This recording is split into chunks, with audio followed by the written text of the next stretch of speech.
अब ये कहते हैं कि 10 साल में अभी तक सैलरी नहीं बढ़ी है। सो मैं वो भी आपको एक डॉक्यूमेंट के माध्यम से बताना चाहता हूं कि अरविंद केजरीवाल किस तरह से ललायित हैं। जब से आप चुनाव जीत के राजनीति में आए हैं, यानी कि 2013 में आप चुनाव जीतते हैं और आज 2021 है, इन 7 सालों में आपने जो प्रयास किए हैं, 2013 में सबसे पहले आने के बाद आपने जो जनता को गुमराह करने में जो कार्य किए, उसमें से एक काम अपने एमएलए की सहूलियत, उनको अमीर बनाने का जो प्रयास था, वो 2015 में आप इसी तरह का एक बिल लेके आए थे।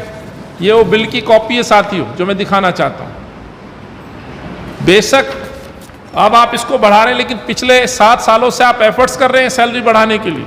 और जब ये 2015 3 दिसंबर को बिल लाया गया था, उस समय भी लगभग 200% से ज़्यादा की बढ़ोतरी का प्रपोजल आपने तैयार किया। ये क्या दर्शाता है? यानी कि एमएलए बनते के साथ अपने तमाम निकम्मे जो नकारा लोग हैं, जो विधायक हैं, जो केवल विधायक बन के विधानसभा में बैठे हैं, उनको आप अमीर बनाने के लिए, ऑब्लाइज करने के लिए 2-2 लाख रुपए के ज़्यादा का आप सैलरी पैकेज बना करके देना चाहते थे। आज जब वो नहीं होता है तो आप दूसरा बिल ला करके विधानसभा जब सत्र चल रहा है, आप उसमें चर्चा नहीं कराते हैं, बल्कि आप उसके बाद कैबिनेट में ला करके इस पर मोहर लगा देते हैं। और मोहर किस चीज़ की? बेसिक सैलरी 12,000 से 30,000 आप कर देते हैं। कहाँ 12,000 रुपये सैलरी अब तक मिल रही थी, उसको 30,000, यानी कि परसेंटेज में आप देखें तो डबल से भी ज़्यादा है, 2 गुने से भी ज़्यादा सैलरी आपने कर दी। अब सैलरी 30,000 होगी।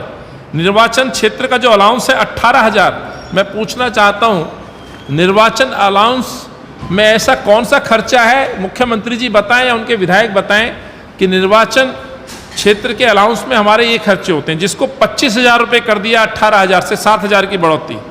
सेक्रेटरीट अलाउंस 10,000 से 15,000 कर दिया गया। टेलीफोन अलाउंस 8,000 से 10,000 कर दिया है। मुझे बड़ी हैरानगी होती है साथियों, आज के इस टेलीफोनिक युग में आज हर किसी के हाथ में, जहां मैक्सिमम आजकल 500 रुपये में अनलिमिटेड डाटा आता है, वहां अनलिमिटेड कॉल उनको उपलब्ध होती हैं, वहां फोन के नाम पर 10,000 रुपये अलाउंस, ये किस तरह से उचित है? इसका जवाब अरविंद केजरीवाल दें। तमाम कंपनियों के इस कंपटीशन में बार बार हर कंपनी ऑफर लेके आती है कि 500 रुपये में unlimited data, 1 GB unlimited call.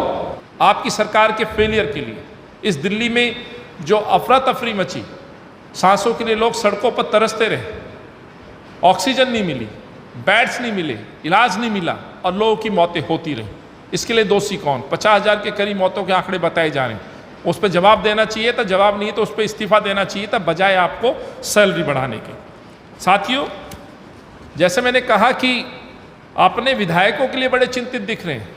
एक तरफ दिल्ली की जनता से झूठ बोलना, एफिडेविट देना, इंटरव्यूज़ देना, गुमराह करके वोट लेना और मुख्यमंत्री बन जाना, ये वैसे ही है जैसे दिल्ली सरकार को पिछले कुछ दिनों पहले ही कोर्ट ने जो फटकार लगाई उनके एक झूठ के ऊपर।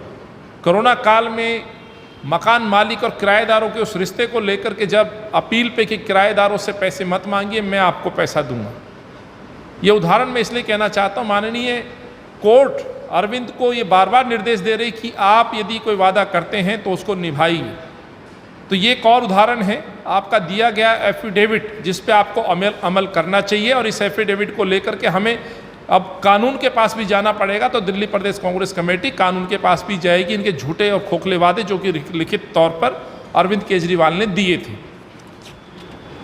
एक तरफ पैसा ना होना, दिल्ली की जनता को सहूलियत नहीं देना, ऑक्सीजन के लिए लोग तड़पते रहे, अस्पतालों में बेड्स नहीं थे, प्लाज्मा की कमी, मेडिसिन की कमी, वैक्सीन की कमी का रोना रोना। और दूसरी तरफ एक और सबसे बड़ा उदाहरण, रेनोवेशन के नाम पर लगभग 8 करोड़ से रुपये ज़्यादा, 8 करोड़ रुपए से ज़्यादा अपने बंगले पर खर्च करना। ये क्या दर्शाता है साथियों? एक परिवार जिसमें 4 सदस्य हों, 2 बच्चे, हस्बैंड वाइफ, उस परिवार के लिए 8 करोड़ रुपए बंगले पे खर्च करना।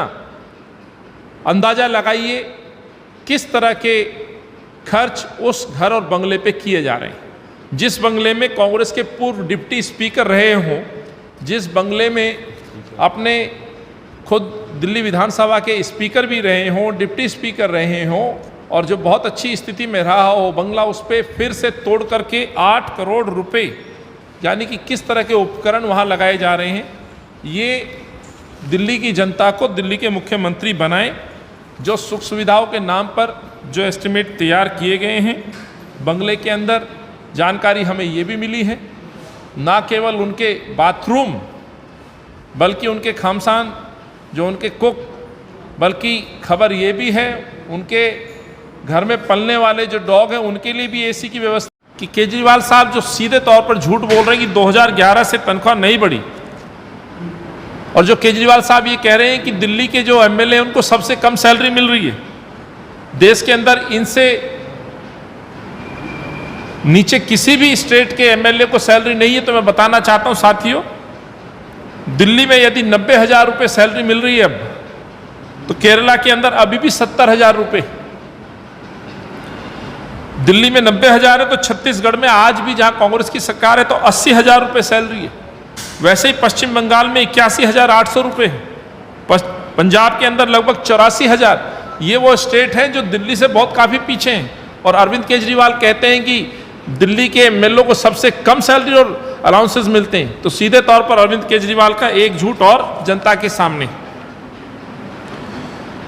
अरविंद केजरीवाल का जैसे मैंने कहा तमाम भत्ते, और उसको भी मैंने जिक्र किया, केवल 5 बिंदुओं को ला करके सामने रख के ये कोशिश की जा रही है कि दिल्ली के एमएलए को कुछ नहीं मिलता, जिसका डिटेल में मैंने आपको विस्तार से बात की है। अफसोस ये है कि आज विपक्ष के रूप में बेशक कांग्रेस पार्टी सदन में मौजूद नहीं है, लेकिन जो आज विपक्ष के रूप में भाजपा के चंद एमएलए जो बैठे हुए हैं, अफसोस ये है कि आज इनके सुर में वो भी सुर मिला रहे हैं।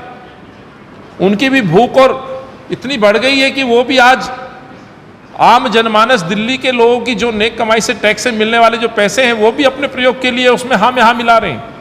और इस बिल में उनका साथ देने के बाद मैं समझता हूं एक बार फिर सिद्ध हो जाता है कि बीजेपी और आम आदमी पार्टी यानी अरविंद केजरीवाल एक ही सिक्के के 2 पहलू हैं जो एक साथ मिलकर दिल्ली के अंदर पर राज कर रहे हैं। इसीलिए जब आबाकारी नीति आती है तो दोनों एक साथ समर्थन देते हैं। वैसे ही जब सैलरी का मसला आया है तो उस पर भी एक दूसरे को समर्थन देते हैं और प्रपोजल जो है देश के गृह मंत्री के पास भेजते हैं, जिसपे कि शायद मोहर लग करके उनको अब 90,000 रुपये देने का फैसला भी ले लिया जाएगा। तो मैं दिल्ली के भाजपा के विधायकों से भी कहना चाहता हूँ, वाकई आप सही हैं और वाकई आप दिल्ली के हितकारी हैं, तो आप अपने निजी उद्देश्य की पूर्ति को छोड़ते हुए आप दिल्ली की आवाज़ उठाएं और दिल्ली के लोगों के लिए सवाल इस सरकार से पूछें।